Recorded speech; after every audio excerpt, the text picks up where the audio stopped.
Hi everyone, this is Professor McGee. I'm here with a post-Zoom wrap-up.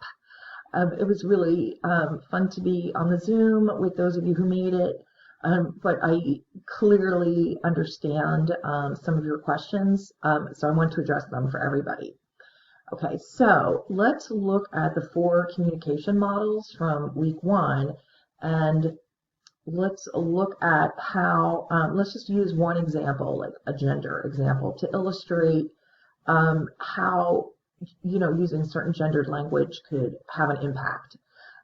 The other thing to remember too is that sometimes like you might be in the psychological sort of model, or you might be in a pragmatic. It's really going to depend. Okay, so let me just go through these and try to shed a little bit more light on it for you guys. Okay. So let's using the example of gender. So let's just say I am a male teacher and I have a whole room full of female students. Okay. In a psychological perspective, that person might not care. He might just say, I don't care, this is women. I'm just going to think of myself and what I'm trying to do here as I encode this message. Now, you might use gendered language that does not appeal to people in your audience, right, in the classroom, but unless they actually tell you, you might not even know. Okay, so it's sort of this perspective like, I'm not really thinking about gender issues, I'm just thinking about me and what's going on for myself as I'm doing this message. Okay, and because for you, right, maybe gender just isn't a big deal, if you're not thinking about it. So because in your perspective, you don't really have to. That's a psychological. Now, if we look at the social constructionists, this is where we're looking at how the cultures, right, and the groups that I'm a part of, how has that influenced my thinking? Okay, so maybe where I come from, it's okay to call women honey, or it's okay to tell women they're not strong or they're not as smart, because maybe where I come from in my culture, and it could be maybe just because of where I live, it could be because of a religious ethos, it could be a larger sort of cultural ethos about women in a particular culture. But whatever those reasons in that culture, it's okay for me to think that women aren't as good as men. Okay, because I have learned that. So that's what social constructionism is about. It's about you learn, right, what you learn because of the culture that you're in, and that's going to influence how you think about things. Now, somebody asked, and I thought this was like the best question. I think it was Talia who asked this. Like, can you change, your mindset if you're, if because of social constructionalism, you have attitudes like about minorities or about same-sex marriage, and you have them, and then what happens is when you leave that culture, that is when you become challenged, right? Where you might meet somebody who says, well, I don't want to be called honey. And then you're like, well, why? I thought that was okay. And this is why moving out of your little comfort zone is so important. Because when you move out of your comfort zone, you can challenge the certain beliefs that you hold and that you communicate, and that influence how you communicate and interact with others. You can change that, right? If you choose to. But you're not going to know it until somebody challenges it, right? So when people from different cultures get together, this is what often happens. And it could be things like even a handshake, like, oh, in my culture we don't shake hands, or we bow, or we, do something else. But you're not going to know until you're actually interacting with that other culture. So that's what social constructionism is about. Then when we get to the pragmatic, we focus more on, okay, so pragmatics is really about looking at the whole contextual picture. And this is why we look at intimate relationships, right? And when on the Zoom today, I asked the students, I said, Do you have somebody in your life, like maybe an old friend, a family member, a significant other, that when you have an argument, it's never about just that one thing. It's about everything else that came before that's still influencing us because we haven't sort of moved past that. That's pragmatic. That's a pragmatic that's a pragmatic approach to communication, right? So it's where you're looking at the context. So if my husband calls me honey, right, I might be happy about that because in the context of our relationship, I think it's sweet that he calls me honey. But if I go to work and my manager calls me honey, I'm going to be really pissed because it's context. Okay, in the one context, it's okay. In the other context, it's not. So pragmatics is about contextualizing the situation, right? Nonverbal communication is very important in pragmatics as well.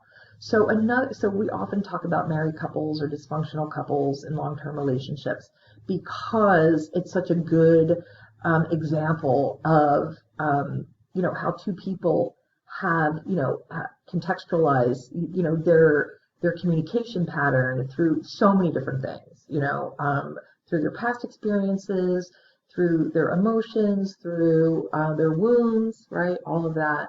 So, but the other area that we could look at it where we're really seeing how nonverbal communication impacts it, let's say could be with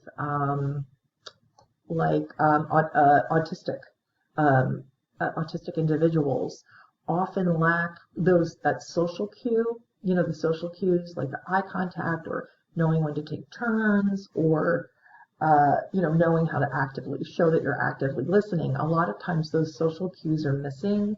Those social cues, okay, are extremely important in the pragmatic approach because so much of it is on context, right? So much of it is like, what was said before? How was I treated before? How did this turn out before? Right? A lot of that is context.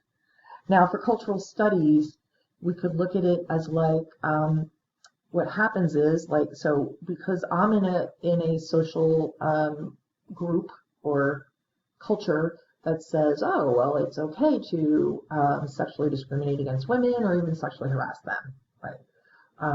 And then when I'm putting that out into the world reacts and then might come back as a larger culture and say that's not okay. And this is where we see things like the Me Too movement, where think of it as cultural studies is about speaking truth to power. Is the simplest way that I can put it. That's Me Too, Black Lives Matter, different other political movements that we see play out on social media. And I really do feel like social media is really the vehicle through which we see the cultural studies perspective. It's not personal, but it's not personal really to begin with, right? But it becomes more personal. So like for the Me Too movement, I was in the Me Too generation. I've got a Me Too story. Most of the women that I went to college with and high school with do too, because unfortunately this was the age that we grew up. So because when we grew up, the social constructionist model said, oh yeah, it's okay to give girls too much alcohol and then do whatever you want. That was actually a cultural norm in the 80s. I know as horrifying as that seems now, it was. And now with the cultural studies movement and perspective, we can look back and say, wait a minute, no, that's not right. And, the Me Too movement then allows individual voices to join together then and to fight back against the larger culture and say, no, that's not okay, right? So that's just one example, okay? And then we're going to see pragmatics come back into play in the language chapter. So I just pulled this section of the book up. This is the next chapter on language.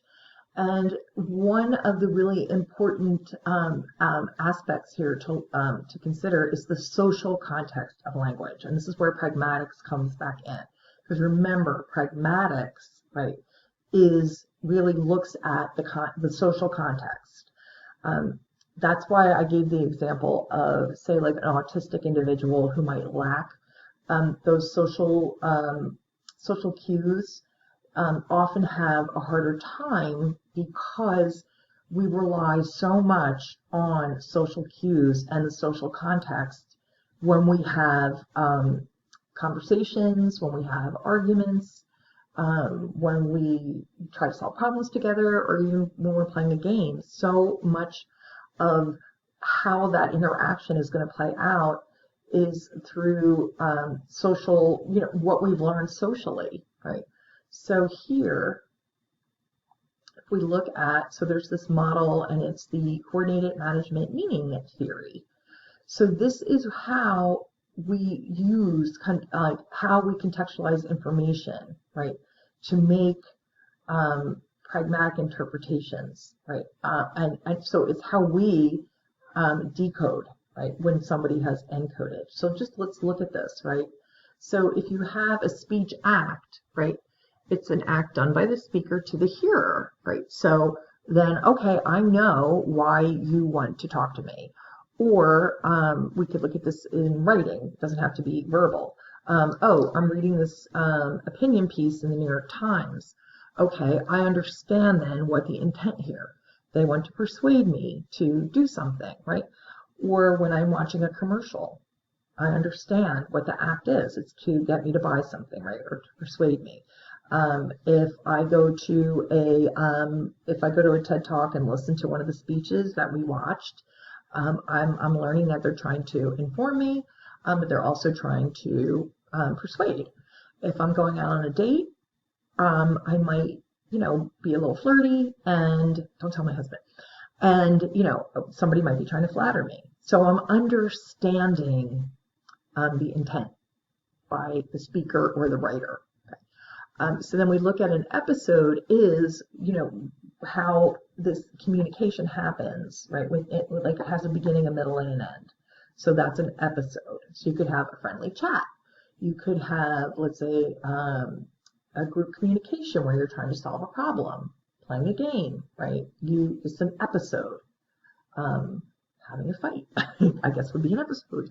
But then when we look at the relationship, okay, and this is again, remember, this is pragmatics, right? And this is, back in chapter 1, I used the example like of the couple who's been together for a long time, and they've fallen into these patterns, right? But it could be two new people, right? It's so how you, what your relationship is really going to depend. And then you might have, and then you also have to consider somebody's life script. This is interesting because this is an individual's sense of self, right? And that life script is going to control, right, how you're going to present yourself, right, in this episode, right? So you could have an aggressive executive, a creative artist, you could be a loving parent, you could be the sensitive friend, right? So I might be all of those things at one time or another today. I might be, the loving parent when I threaten my son to get out of bed at 2, or else I won't give him any food. Or, a friend of mine could call me up and just say, oh, I'm really having this problem and I need help. So again, this again is this is context, right? And then the cultural pattern. And again, this is where we come back to social constructionism, right? So what is the cultural pattern here? How do we act? Like, what's our norm, right? So it could be, your ethnic membership, religious identity, gender identity, whatever sort of cultural group has influenced your thinking. But again, like Taya asked, you can always change your thinking, right? And again, that's one of the reasons why it's so important to get to know other people outside of your own little group, because that is what can really change your mind, or at least open up your mind to other possibilities. Okay, that's why you guys grew up and went to college, because that's what you're doing. You're breaking out of your cultural pattern. You're saying, maybe not intentionally, but some of you intentionally, like if you lived in a small town and it's like, I'm done, I want to go to the big city, I want to be in Philly, that is because you are looking to construct a new, or to become a part of a new group. So there's always so much change and growth throughout this process. Anyway, I hope this helps to illustrate those concepts a little more. And I will see the rest of you on the discussion board.